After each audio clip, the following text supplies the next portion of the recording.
Hi, I'm Joe Pardavila from Advantage Forbes Books. The Leadership Pipeline book was published back in 2001, co-authored by Ram Charan, Stephen Trotter, and Jim Noel.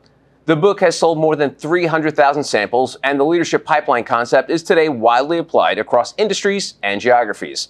Recently, Forbes published the long-awaited sibling book, the Leadership Pipeline book called The Specialist Pipeline Book.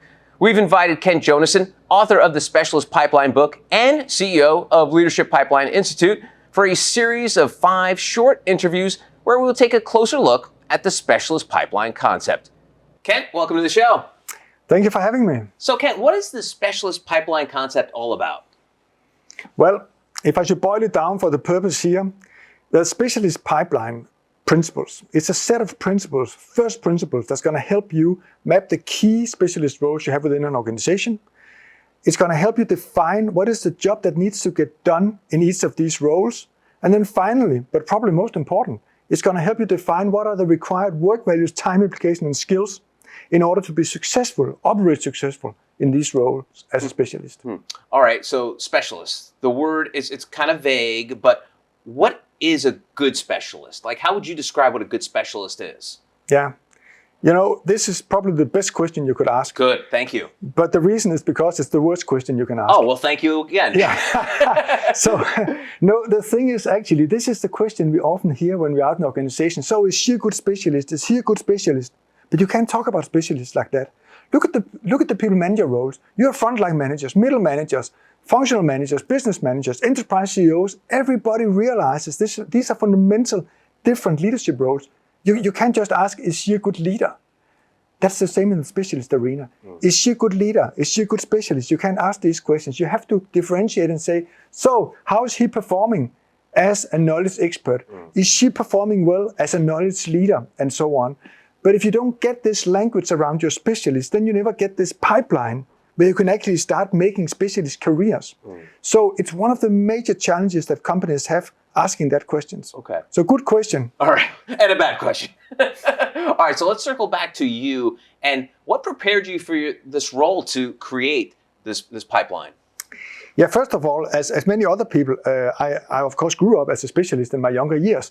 I may just have reflected. Were you a good specialist? Maybe. Maybe? Okay. Maybe.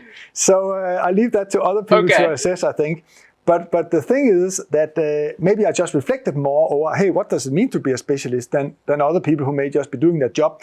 But you know what? I was in a bank, I was an investment banker for a number of years. And what I saw there was that specialists, that was not me, by the way, but certain specialists at different levels, they were paid 3-4 times more than the manager. And not only that, but that's just how it is. It's a culture because this specialist is so important. And that struck me because when I was young, I always thought it was about being a people manager growing up. Then, of course, you get a career, you get a title, you make more money. But that's not how it was in that environment. Later on, I came into A.P. Moller-Maersk, the large shipping and container company. And in that company, I realized those people sitting there stacking containers, if they're calling, I'm ill, I'm not here, or I'm just going home now, then the containers don't get stacked. It's not like, hey, then the manager takes over. That's not how it works. Then it just stops. Whereas in the same country, if the country manager went home and stayed home for 3 months, the business would still be running. And it struck me, this specialist role, one day I need to dive further into that. But then later on, we started working with the leadership pipeline. I said, hey, this can be mirrored into the specialist framework. We went to people reviews, but just ask yourself and the companies we get out to where we facilitate people reviews. Then at the end of these processes, we always discuss what are those critical jobs, those most critical people. That's always the specialists. It's not the people managers because we can replace them or we can merge 2 teams. But if the specialist walks home, then things stop. That's what really nurtured my interest. And that's what I grew up with. And I paid more and more attention to that. And it seems like it's very hands-on and practical. How did you develop it? Was it a lot of trial and error? Was it something that you kind of knew what you wanted to do and just need to flesh it out? Well, I was very much helped with the leadership pipeline concept because, that has been around for 20 years these days, meaning around for 10, 15 years when I started this work together with my colleagues. And that framework has been an evergreen. It has been a dominating leadership model for 20 years and still is. prevailing also for the next many years. So the fundamentals there, this thing about making things very hands-on, instead of creating a theoretical model, let's go out and look at what is the real job that needs to get done. So I had the opportunity now to interview more than 200 specialists and 100 managers of specialists. And then we have had more than 500 specialists through 3-day programs, transition programs. So we have been so exposed, I have been so exposed to specialists really understanding the job. So the background for developing this set of principles, the leadership pipeline, specialist pipeline concept, has been being with people and understanding what is the job that needs to get done rather than just a theoretical model. Oprah Winfrey used to have this concept of aha moments. So I'm curious, interviewing these 200 specialists, were there any aha moments for you? Were like, that, now I get it? Yeah, first of all, now I get it. And now I get why I didn't get it before. And so there's definitely been those. And to take examples, one example would be that we ask specialists, one of the questions we always ask would be, so last time you got a new title, what changed from the day before to the day after when you got this new title? And the response from 99 out of 100, that would be 198 out of 200 specialists, was nothing. And I was like, but nothing, but didn't you get? No, they just got a new title. So many companies, they have title systems for specialists, but it's not really a new job. It's just, okay, we better give him a title. He's been here now for 3 years. Oh, she's been in this role for 5 years now. Here's a new title because we don't want to lose her.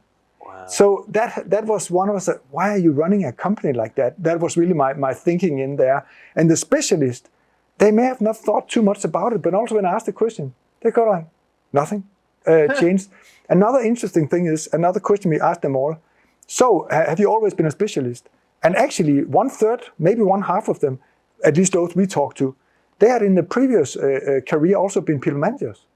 And then I asked them, so what those skills you used at people manager, which of those skills are you still using? They said all of them.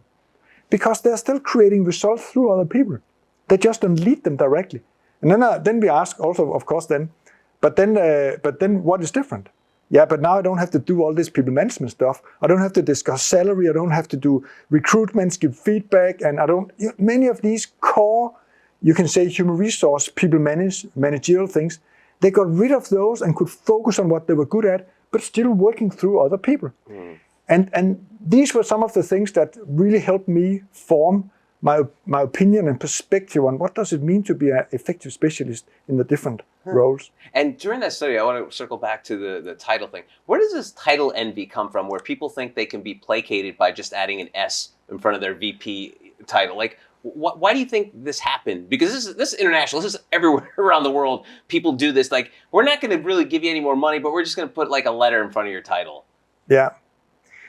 Well, there is this saying that the population, they have the politicians they deserve. If we translate that into this thing here, the reason it's there is because it does work. I see. It does work. Yeah. It's just not a lasting thing, but it does work for maybe 12 months or 18 months until my colleague also got the S in front of the VP. Because now it doesn't have a value to me anymore, right? Wow. So it does work on human beings in general because it does serve as a recognition, and it's an external recognition too. Everybody else can see it. Yeah. So for many people it does work, but for some people it works one day. For other people it works for 1 year, but it does not work for 5 years. Interesting. And that's where you then end up coming short. So, the companies we talk to today, it's not like they don't have a title structure, but we still talk to them because, but it doesn't work. No, it doesn't work. Not long term. So fun. You know what it reminds you of? It reminds you of those endorphin hits you get from social media when you get a like. Like you get that real quick endorphin hit. Like when 5 people like this, but then it wears off. It's just like the title thing. All the games, kids are playing all these games. Oh, then you get a bronze, then you get a silver, then you get a gold, then you get platinum, and you fight to get to the next level, right? It's a human thing. I mean, even we build it into our digital learning that you get these small awards because it works. Yeah. So it doesn't work long term. Interesting. I got it. So talk about the book, the audience of the book. Who should read this book? Who could get the most out of it? Well, those people who have given us good feedback up to now has been obviously, there's a lot of specialists reading it and say, wow, now I get it. Now I really get my role. I understand better. What do I need to do better? What do I need to do more of, less of? Why am I struggling in my role? Managers of specialists, this is where they can start getting a much more structured approach to, hey, how do I deal with my specialists? How do I develop them? How do I assess a performance? The human resource functions, what they use it for is normally you say, hey, this is my guide to implementing a framework for specialists. And then finally, what we also see is that there's a number of functional heads, head of R&D, head of logistics, who have a lot of specialists inside the organization.